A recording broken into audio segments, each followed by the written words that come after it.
You're listening to Little Known Chronicles. Don't forget to like, share, and subscribe. If someone in a lab coat told you to hurt another person, would you do it? Not a stranger with a gun to your head, just a calm voice saying, "Please continue." In 1961, one psychologist decided to find out. The answer disturbed the entire world. His name was Stanley Milgram, a young psychologist at Yale University. He wasn't interested in evil people. He was interested in ordinary people and how far they could be pushed by authority alone. Just months earlier, Nazi officer Adolf Eichmann stood trial for organizing mass deportations during the Holocaust. His defense was chilling in its simplicity. He was just following orders. Milgram wondered, could ordinary people really do terrible things simply because someone in charge told them to? So Milgram designed an experiment. On the surface, it looked like a simple study about memory and learning. In reality, it was a test of obedience, and nobody who walked through the door knew that. Every session involved three people: the experimenter, an authority figure in a lab coat, the learner, who would answer questions, and the teacher, the real subject of the study, though he didn't know it yet. Volunteers were told they were joining a study on learning and memory. They'd draw slips of paper to decide who would teach and who would learn. What they didn't know, the drawing was rigged. The real volunteer always became the teacher. The teacher was seated in front of an intimidating machine, a shock generator with switches ranging from 15 volts, labeled slight shock, all the way up to 450 volts, marked simply danger, severe shock.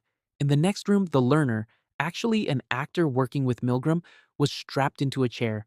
The teacher couldn't see him. He could only hear him through the wall. The task was simple. The teacher read word pairs. Each time the learner got one wrong, the teacher had to deliver a shock and increase the voltage every single time.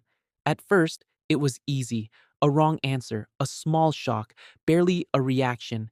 But as the voltage climbed, so did the tension in the room. Behind the wall, the actor began to protest. Right on cue.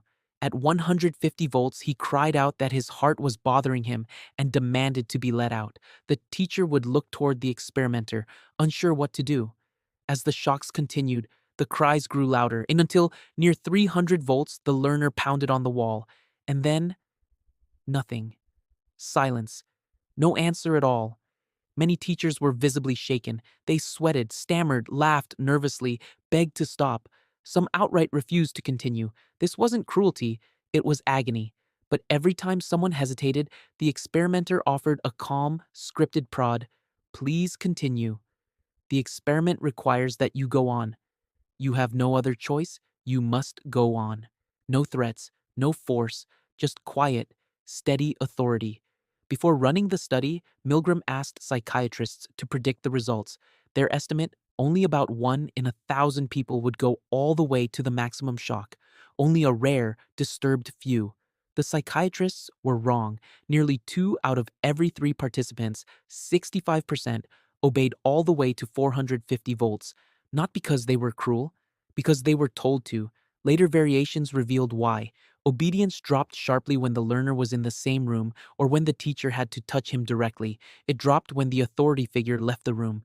And it worked because the shocks increased gradually. One small step at a time, each barely different from the last. The results shocked the world.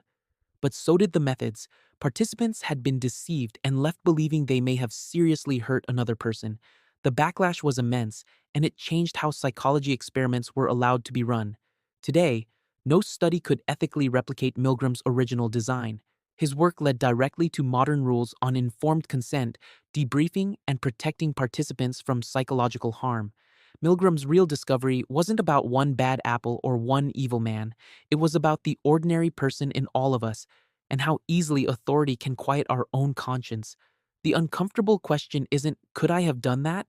It's, how sure are you that you couldn't?